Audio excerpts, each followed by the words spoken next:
Bismillahirrahmanirrahim. Lecture of General Science for 9th class.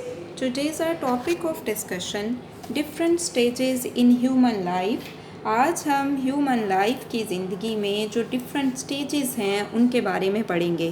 तो सबसे पहले अगर हम उन स्टेजेस की बात करें तो उसमें क्या क्या आ जाता है, उसमें शीर खारगी, बचपन, जवानी और बुढ़ापा आ जाता है। तो सबसे पहले हम शीर खारगी जो है इसकी बात करते हैं। तो शीर खारगी जो है ये अरसा बच्चों में उनकी ज़िंदगी के पहले जो 2 साल होते हैं उन पर बेस्ड करता है। ठीक है, पहले जो 2 साल होते हैं उन पर बेस्ड करता है।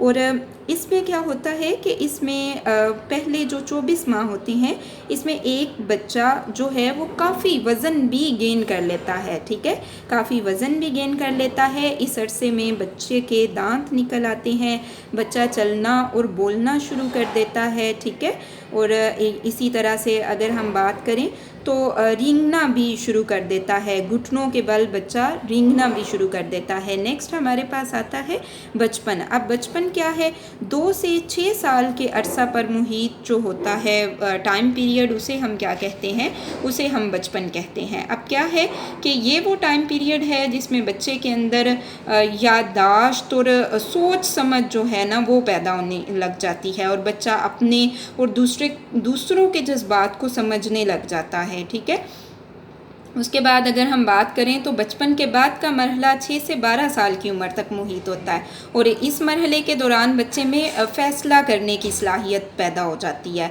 और दलाइल पेश करने की सलाहियत पैदा हो जाती है। ठीक है, और समाजी सूझबूझ जो है वो उसमें आ जाती है। ठीक है, सो इब्तदाई बचपन का मरहला कौन सा होता है, 2 से 6 साल तक का, और उसके बाद 6 से 12 साल जो है वो भी हमारे पास इसी में आ जाता है। लेकिन इब्तदाई मरहला ये है और दूसरा मरहला 6 से 12 साल तक की उम्र पर मुहित है।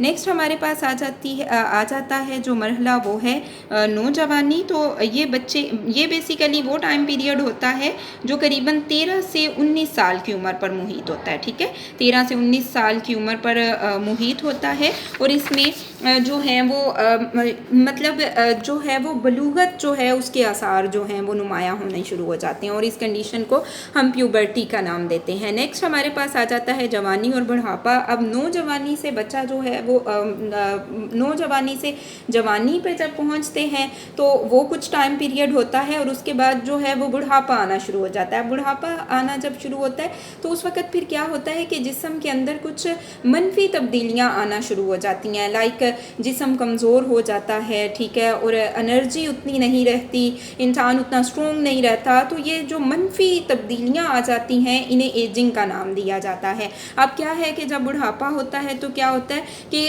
जो दिल और उनसे मुंसलिक वेसल्स हैं ना ये उस पर बहुत गहरा असर डालता है। इससे क्या होता है कि जो वेसल्स होती हैं जिनमें से ब्लड गुजरता है उनकी लचक जो है वो कम हो जाती है। ठीक है, जिसकी वजह से जो खून का प्रेशर है ना वो बहुत ज़्यादा बढ़ जाता है, जिसकी वजह से ये वेसल्स के फटने का जो है वो खदशा हो सकता है। इसी तरह से जो बोन्स हैं उनमें से जो ऑर्गेनिक मैटर है वो आहिस्ता आहिस्ता कम होना शुरू हो जाता है और उसकी जगह जो है वो साल्ट जमा होने शुरू हो जाते हैं, जिसकी वजह से बोन्स बुरबुरी और खुश्क सी हो जाती हैं और वीक हो जाती हैं। तो यही वजह है कि थोड़ी बहुत चोट लगने से बोन्स जो हैं वो टूट भी जाती हैं।